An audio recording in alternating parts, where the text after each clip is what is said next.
Oh, combien j'ai eu de likes? Est-ce qu'il a vu ma story?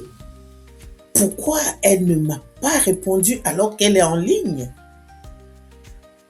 Si vous voyez votre adolescent passer par toutes les couleurs selon ce qui s'affiche sur son écran, vous assistez à une dépossession d'identité. Aujourd'hui, l'estime de nos enfants est devenue une monnaie d'échange entre les mains d'algorithmes et de jugements virtuels. Mais comment faire pour les sortir de cette hypnose? Comment leur apprendre que leur valeur ne dépend pas d'un pouce levé ou d'un commentaire éphémère? Bienvenue sur ma chaîne. Je suis la coach Jacqueline Désirée Happy, coach certifié en parentalité et en développement personnel. Et aujourd'hui, nous allons briser les chaînes de la tyrannie digitale pour aider votre ado à redevenir maître de son image. La problématique, le miroir déformant. Pour un adolescent, le regard des autres a toujours été central. C'est biologique. Ils ont besoin d'appartenir au groupe pour se sentir en sécurité. Mais avant, ce regard s'arrêtait à la porte du lycée. Aujourd'hui, il les poursuit jusque dans leur chambre, 24 heures sur 24. Les réseaux sociaux ont créé un miroir déformant. Votre ado ne se compare plus à ses amis réels, mais à des versions filtrées, éditées et irréelles de la vie des autres. Résultat, une anxiété de comparaison permanente. Chaque like est une dose de dopamine. Chaque absence de réaction est perçue comme un rejet social brutal. Ils ne vivent plus pour eux, ils vivent pour l'affichage. Le décryptage, la dopamine et la quête de validation. Pourquoi est-ce si difficile pour eux de décrocher? Ce n'est pas seulement une question de volonté, c'est de la neurochimie. Le cerveau de l'ado est particulièrement sensible au circuit de la récompense. Les réseaux sociaux sont conçus comme des machines à sous.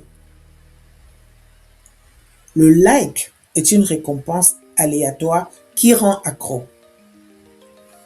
Quand votre enfant publie une photo, il met son estime de soi sur le tapis de jeu. Il n'obtient pas le score espéré, son cerveau traite cela comme une douleur physique. En tant que parent, dis simplement c'est superficiel, pose ton téléphone, ne suffit pas. C'est comme demander à quelqu'un de sauter d'un train en marche. Il faut d'abord ralentir le train. La stratégie de la maman phare. Voici 3 étapes pour déconnecter. Alors, comment redevenir le phare qui les ramène à la réalité? Étape 1. Le passage du paraître à l'être. Posez-lui des questions qui n'ont rien à voir avec l'image. Au lieu de « c'était bien ton après-midi », demandez « qu'est-ce qui t'a fait rire aujourd'hui ?» ou « qu'est-ce que tu as ressenti quand tu as réussi ce défi ?» Forcez-le à se reconnecter à ses sensations internes plutôt qu'à sa validation externe. Étape 2. Le décryptage des coulisses. Regardez des contenus avec lui et analysez l'envers du décor. À ton avis, combien de temps a-t-il fallu pour prendre cette photo? Quel message cherche-t-il à vendre? Développer son esprit critique pour transformer le spectateur passif en un analyste souverain. Créer des zones de vie réelles, sacralisées. Le lâcher-prise ici est d'accepter les réseaux sociaux, mais de définir des espaces où ils n'existent pas. Le repas, une activité sportive ou créative. Montrez l'exemple. Posez votre téléphone. Le silence des notifications est le début de la conversation avec soi-même.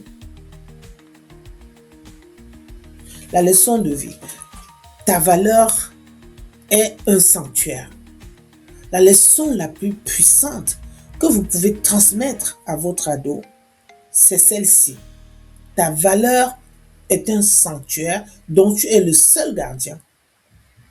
Apprenez-lui que les likes sont des opinions, pas des faits. Apprenez-lui que le regard des autres est une météo changeante, mais que sa valeur à lui est le sol sous ses pieds.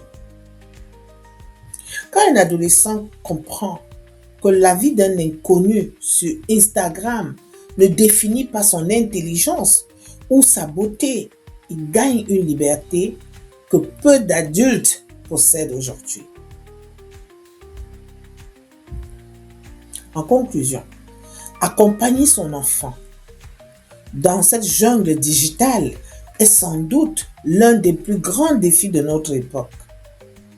Si vous voyez votre ado s'éteindre derrière son écran, si vous sentez que les réseaux sociaux dévorent sa confiance en lui et que vous ne savez plus comment rétablir le dialogue, je suis là pour vous. En tant que coach en développement personnel et parental, j'aide les familles à poser des limites saines et à reconstruire une estime de soi qui ne dépend de personne d'autre que de soi-même.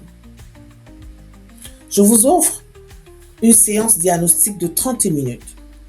Ensemble, nous allons élaborer une stratégie pour que votre ado reprenne le pouvoir sur sa vie numérique et que vous retrouviez votre sérénité.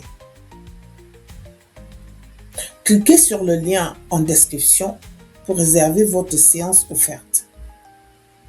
Abonnez-vous pour d'autres clés sur la psychologie de l'ado et la souveraineté parentale. Rappelez-vous, la vraie vie commence là où l'écran s'éteint. À très vite.